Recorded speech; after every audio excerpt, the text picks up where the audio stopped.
Hello guys, मैं Ramlal Singh Ram trick centre में आप सभी का स्वागत है। तो आज हम लोग स्टार्ट कर रहे हैं केंद्रीय सांख्यिकी संगठन। ये अ, जो भारत का अर्थव्यवस्था चला रहे हैं टुटेजा बुक से, वो उसका चौथा पार्ट है। तो आप लोग इसको देख के समझ सकते हैं। और जो अभी व्यापम और CGPSC में आने वाला क्वेश्चन है इसी पर आधारित होते हैं और अभी तक इसी से आते भी हैं। तो देखते हैं इसके आगे क्या क्या है। सारे फैक्ट इसमें इंक्लूड किया गया है क्वेश्चन सहित, और मैं बताते जाऊँगा कौन सा क्वेश्चन कब आया हुआ है। ठीक, तो इसमें है गठन 1951 में हुआ था इसका, केंद्रीय सांख्यिकी संगठन, जिसको CSO बोलते हैं, सेंट्रल स्टैटिक ऑर्गेनाइजेशन। ठीक, राष्ट्रीय आय का आकलन का काम करता है ये। ठीक, भारत के लिए केंद्रीय सांख्यिकी संगठन 1956 में इसको मतलब किया गया था, तब से करता है यही 1956 से। ठीक, ये आधार वर्ष कौन सा लेता है तो 2011-12 लेता है। और राष्ट्रीय आय को मापने के लिए भारतीय अर्थव्यवस्था निम्न में से 3 क्षेत्रों में बांटा गया है। तो कौन कौन सा इसमें क्षेत्र में बांटा गया है तो याद रखिएगा, प्राथमिक क्षेत्र, द्वितीयक क्षेत्र और तीसरा क्षेत्र। ठीक, तो देखते हैं कि प्राथमिक क्षेत्र, द्वितीयक क्षेत्र में क्या क्या है। प्राथमिक क्षेत्र क्या होता है तो सबसे पहले समझिए प्राथमिक क्षेत्र होता क्या है। तो जितना भी हम कच्चा माल उत्पादित करते हैं, तो वो सभी क्या होते हैं, प्राथमिक क्षेत्र में होता है। ठीक, तो जैसे कृषि है, कृषि से हम कच्चा माल उत्पादित करते हैं। वानिकी से हम पेड़ पौधे का जो मटेरियल उत्पादित करते हैं, या पेड़ पौधे जो लकड़ी तैयार करते हैं, इमारती लकड़ी। मत्स्य उत्पादन से भी मत्स्य का उत्पादन होता है। खनन उत्खनन से क्या है, खनिजों का उत्पादन करते हैं जो कि कच्चा होता है।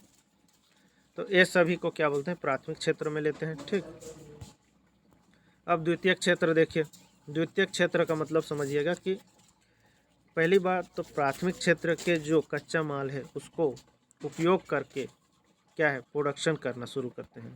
ठीक, तो प्राथमिक क्षेत्र का उपयोग करके जब हम लोग प्रोडक्शन करते हैं तो उसको हम लोग द्वितीय क्षेत्र में रखते हैं।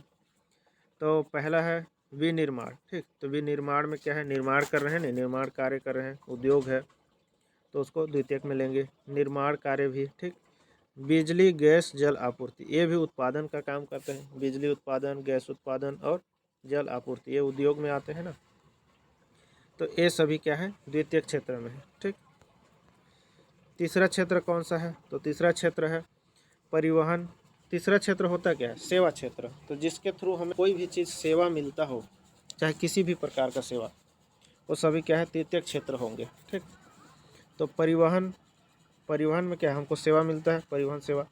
भंडारण सेवा, संचार सेवा, व्यापार और जलपान गृह। जलपान गृह की बात कर रहे हैं ना, जलपान गृह, तो जहाँ जलपान कराने की सेवा करते हैं वहाँ।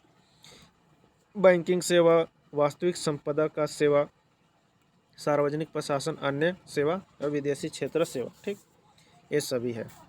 तो इतना सारा है, तो इस टाइप से हम लोग करते हैं, तो ये याद रखिएगा। ठीक, नेक्स्ट जो टॉपिक है वो भारत में निर्धनता और बेरोजगारी पे है। तो भारत में निर्धनता और बेरोजगारी को समझते हैं, बहुत अच्छे से समझेंगे। तो ध्यान से देखिएगा, पूरा एक बार देखिए, फिर बताइए कि समझ में आ रहा है कि नहीं। तो निर्धनता और बेरोजगारी, निर्धनता बोलते किसको, तो निर्धनता सबसे पहले समझ रहे हैं, बेरोजगारी फिर बाद में देखेंगे। तो निर्धनता, तो निर्धन, तो जो भारत सरकार है वो एक क्राइटेरिया फिक्स किया है और एक स्तर फिक्स किया है कि इसके नीचे निर्धन कहलाएंगे, इनके ऊपर नॉर्मल कहलाएंगे। तो देखिए निर्धन सरकार के हिसाब से क्या होता है निर्धनता। ठीक, तो सरकार के हिसाब से बोलता है कि इसमें देखिए लिखा है कि जो योजना आयोग बना था उनके हिसाब से ग्रामीण क्षेत्र में एक व्यक्ति के प्रतिदिन भोजन में यदि 2400 कैलोरी से कम प्राप्त होता है, यदि कोई भी व्यक्ति भोजन करता है और ग्रामीण क्षेत्र में और उसको 2400 से कम कैलोरी प्राप्त होती है, उसी को देखेंगे यदि शहरी क्षेत्र में, तो शहरी क्षेत्र में प्रतिदिन यदि भोजन की कैलोरी 2100 से कम होती है, कम ना, तो हम उसको क्या मानेंगे, निर्धन मानेंगे, निर्धनता रेखा के नीचे रखेंगे, जिसको BPL भी कहते हैं। ठीक, तो दोनों बात समझ में आ गए। गणना किससे होता है तो आप लोग याद रखिएगा, कैलोरी के बेसिस पे होता है। ठीक, कैलोरी के बेसिस पे होता है। तो ग्रामीण क्षेत्र में 2400 और शहरी क्षेत्र में 2100। ठीक, अब इसके लिए क्या हुआ कि बहुत सारे जो समिति हैं वो लोग अपना अपना रिपोर्ट दिए और उसके हिसाब से अभी जो चल रहा है उसको देखते हैं। तो सबसे पहले आया था इसमें लकड़वाला समिति, लकड़वाला समिति। ठीक, कब आया था? तो 1989 में आया था। ये अपना जो मात्रक क्या रखा, कैलोरी को रखा था। ठीक, कैलोरी। तो लकड़वाला समिति जो था वो आया, अपना गरीबी का आकलन किया।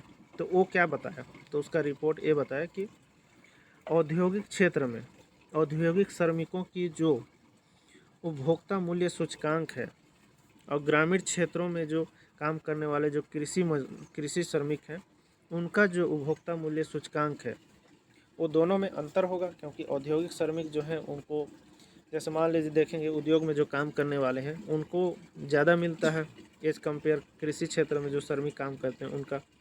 और दोनों को यदि समान कर दिया जाए तो कहाँ से हो पाएगा? तो दोनों के लिए अलग अलग होना चाहिए।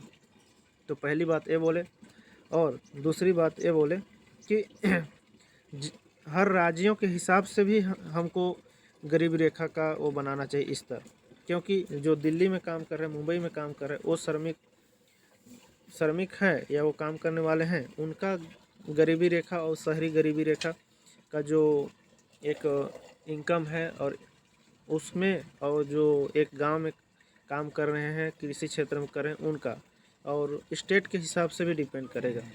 तो इस टाइप से लकड़वाला समिति बताए थे कि राज्य और केंद्र शासित प्रदेशों में अलग अलग गरीबी रेखा की सीमा होनी चाहिए।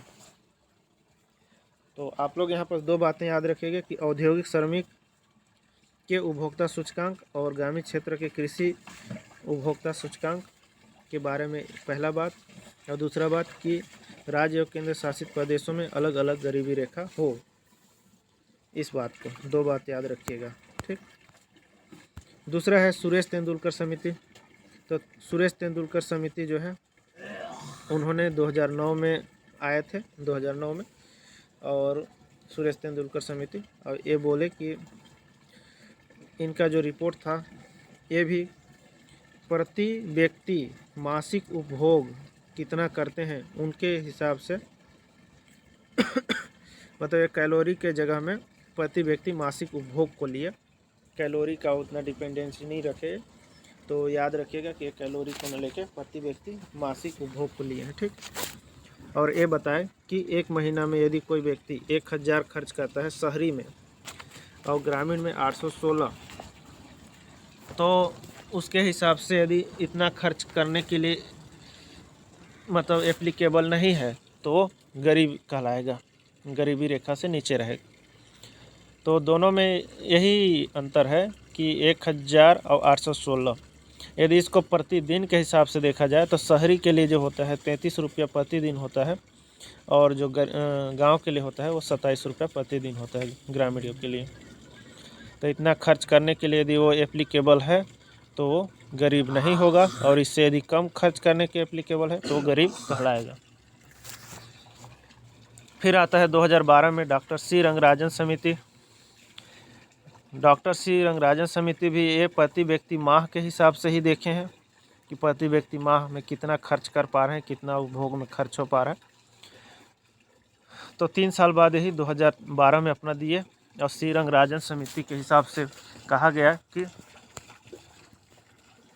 यदि कोई व्यक्ति प्रति महीना 1407 रुपया शहर के लिए ना, क्योंकि शहर में क्या है खर्च ज़्यादा होता है तो ज़्यादा होगा, और ग्रामीण में 972 रुपया यदि खर्च करने के लिए एप्लीकेबल नहीं है तो गरीबी रेखा में आएगा। और इसमें प्रतिदिन का यदि इसी को देखा जाए तो 47 रुपया बनता है और ग्रामीणों में 32 रुपया बनता है।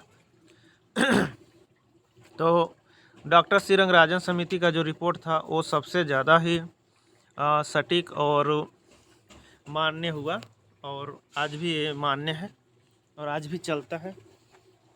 ठीक, तो ये तीनों का याद रखिएगा।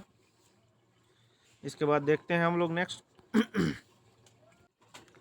तो सी रंगराजन समिति का जो रिपोर्ट था वो 2011-12 में आया था। उनके हिसाब से भारत की जो जनसंख्या था 29.5 वो गरीब थी, 29.5% गरीब जनसंख्या थी। ठीक, रंगराजन समिति के अनुसार ही देखेंगे तो कुछ इस टाइप से बताए थे वो राज्यों के हिसाब से कि सर्वाधिक निर्धनता अनुपात वाले राज्य कौन कौन है। तो छत्तीसगढ़ सबसे ज़्यादा था, 47.9% था 2011-12 के हिसाब से। ठीक, तो पहला यही था, दूसरा में मणिपुर था और तीसरा में उड़ीसा था। तो छत्तीसगढ़ का याद रखिएगा 2011-12 रंगराजन समिति के हिसाब से रैंक कितना था।